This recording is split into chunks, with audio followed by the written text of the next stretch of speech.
अभी मुक्तेश्वर सरस्वती के बाद अब देश के एक और बड़े धर्मगुरु जगत गुरु राम भद्राचार्य के तेवरों ने सियासी हलकों में हलचल मचा दी है। आमतौर पर आध्यात्मिक मंचों तक सीमित रहने वाले संतों की ओर से अब सरकार की नीतियां, फैसलों या कामकाज पर सवाल उठते हैं तो उसका असर सिर्फ धार्मिक जगत तक नहीं रहता बल्कि राजनीतिक की दिशा में और विमर्श को भी प्रभावित करता है। हाल के बयानों में राम भद्राचार्य ने जिस तरह से कुछ सरकारी निर्णयों पर असहमति जताई है और सार्वजनिक रूप से अपनी नाराजगी व्यक्त की है, उसे विपक्षी सरकार के खिलाफ नैरेटिव के रूप में देखा जा रहा है, जबकि सत्ता पक्ष इसे व्यक्तिगत मत या संदर्भ से काट कर पेश किया बयान बता रही है। ये घटना ऐसे समय में सामने आई है जब देश में राजनीतिक ध्रुवीकरण पहले से ही गहरा गया है और हर बयान को चुनावी चश्मे से देखा जा रहा है। राम भद्राचार्य का प्रभाव सिर्फ धार्मिक अनुयायियों तक सीमित नहीं है, वे शिक्षाविद, सांस्कृतिक विद्वान और बड़े आश्रम पीठ के प्रमुख भी हैं, इसलिए उनके शब्दों का सामाजिक असर व्यापक होता है। जब वो सरकार की किसी नीति, प्रशासनिक निर्णय या सामाजिक मुद्दे पर सवाल उठाते हैं तो वो सीधे तौर पर उस वर्ग तक संदेश पहुंचता है जो उन्हें आस्था और वैचारिक मार्गदर्शन मानता है।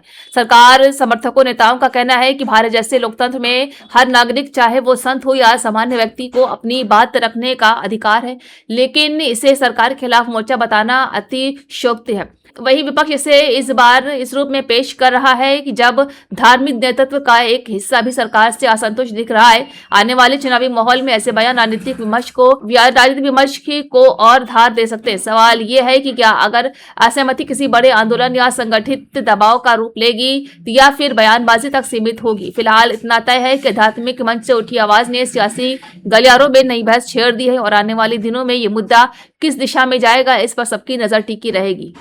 राहुल गांधी आज भिवड़ी की एक अदालत में पेश हुए, जहां उनके खिलाफ राष्ट्रीय स्वयंसेवक संघ पर की गई कथित आपत्तिजनक टिप्पणी को लेकर मानहानि का मामला चल रहा है। इस दौरान अदालत परिसर में सुरक्षा के कड़े इंतजाम किए गए थे और कांग्रेस कार्यकर्ताओं की भीड़ भी बड़ी संख्या में मौजूद रही। ये मामला राहुल गांधी के उस बयान से जुड़ा हुआ है जिसमें उन्होंने कथित तौर पर आरएसएस को लेकर विवादित टिप्पणी की थी। इसी बयान के खिलाफ स्थानीय स्तर पर शिकायत दर्ज कराई गई थी, जिसके बाद मामला अदालत तक पहुंच गया। पहली सुनवाई में तकनीकी कारणों से जमानत संबंधी औपचारिकताओं को लेकर निर्देश दिए गए थे। आज की पेशी में राहुल गांधी की ओर से नया जमानतदार पेश किया गया। इसके बाद अदालत ने उन्हें फिर से जमानत दे दी है। ओम प्रकाश राजभर ने उत्तर प्रदेश की सियासत में एक बार फिर बयान देकर हलचल मचा दी है। इस बार उनके निशाने पर रहे प्रदेश के डिप्टी सीएम ब्रजेश पाठक। राजभर के ताजा बयान ने न सिर्फ सत्तारूढ़ गठबंधन के भीतर खींचतान की चर्चा को नया जन्म दिया है, बल्कि विपक्ष को भी सरकार पर सवाल उठाने का मौका दे दिया है। राजभर ने एक सार्वजनिक कार्यक्रम के दौरान कहा है कि सरकार में कुछ लोग जमीनी हकीकत से दूर हैं और उन्हें संगठन तथा कार्यकर्ताओं की बात सुननी चाहिए। हालांकि उन्होंने सीधे तौर पर टकराव की भाषा नहीं अपनाई, लेकिन इशारों में डिप्टी सीएम की कार्यशैली पर सवाल खड़े कर दिए हैं। और जो बात पाठक जी ने कहा है वो धर्म के लिहाज से उन्होंने सही कहा है, लेकिन कानून के साथ कोई भी व्यक्ति खिलवाड़ करेगा तो कानून उसके साथ अपना काम करेगा। निश्चित है कि धर्म के हिसाब से ये चीजें वो बोल रहे हैं, सही बात भी कह रहे हैं कि जो हिंदू धर्म की जो व्यवस्था है उस व्यवस्था के हिसाब से वो कह रहे हैं। अपना काम करता है, कानून के साथ अगर कोई खिलवाड़ करता है तो कानून अपना काम भी करता है। राज्यसभा चुनाव 2026 को लेकर बिहार की राजनीति में हलचल तेज हो गई है। राज्य में खाली हो रही सीटों में से 5वीं सीट पर सबसे बड़ा सस्पेंस बना हुआ है। सत्तारूढ़ गठबंधन और विपक्षी खेमे दोनों अपने अपने आंकड़ों का गणित साधने में जुटे हुए हैं, लेकिन असली नजरें अब छोटी पार्टियों के रुख पर टिक गई हैं। चर्चा इस बात की है कि 5वीं सीट का खेल एआईएमआईएम और बहुजन समाज पार्टी के रुख से तय हो सकता है। बिहार विधानसभा की मौजूदा संख्या के आधार पर 4 सीटों का समीकरण लगभग साफ माना जा रहा है, लेकिन 5वीं सीट के लिए जरूरी वोटों का आंकड़ा किसी बड़े दल के पास अकेले नहीं है। ऐसे में निर्दलीय विधायकों और छोटे दलों का समर्थन निर्णायक हो सकता है। राजनीतिक जानकारों का मानना है कि यदि एआईएमआईएम और बीएसपी किसी एक खेमे के पक्ष में खुलकर आती है तो पूरा समीकरण पलट सकता है। विधानसभा की कुल ताकत और प्रति उम्मीदवार जरूरी वोटों के आधार पर गणित बेहद पेचीदा हो गया है।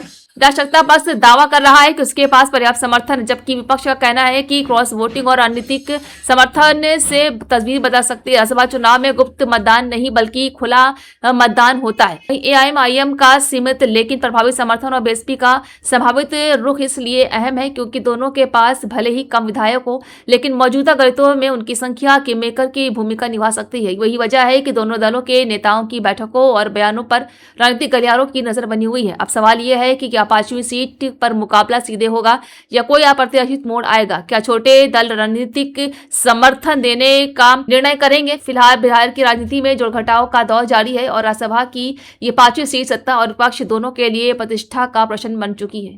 उत्तर प्रदेश विधानसभा में बजट सत्र के दौरान उस वक्त माहौल हल्का हो गया जब नेता प्रतिपक्ष माता प्रसाद पांडे ने निजी विश्वविद्यालयों में शिक्षा के स्तर पर सवाल उठाते हुए एक चुटीला तंज कसा है। अपने भाषण में उन्होंने गलगोटियास यूनिवर्सिटी का जिक्र करते हुए हाल ही में चर्चा में आए AI डॉग और चीनी रोबोट तकनीक की टिप्पणी की।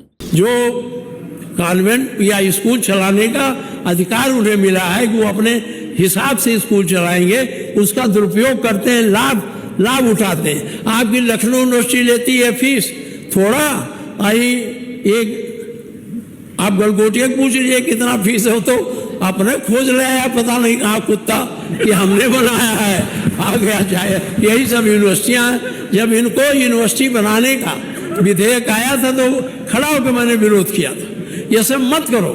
ये जितने आप यूनिवर्सिटी दिए जा रहे हो ये शिक्षा के विस्तार के लिए नहीं है, इन पूंजीपतियों को बढ़ाने के लिए। इनकी पूंजी बढ़ेगी, उससे शिक्षा कम बढ़ेगी, ये इनकी पूंजी ज्यादा बढ़ जाएगी। इसलिए मैं आपसे एक निवेदन करता हूं कि एक कानून बनाइए।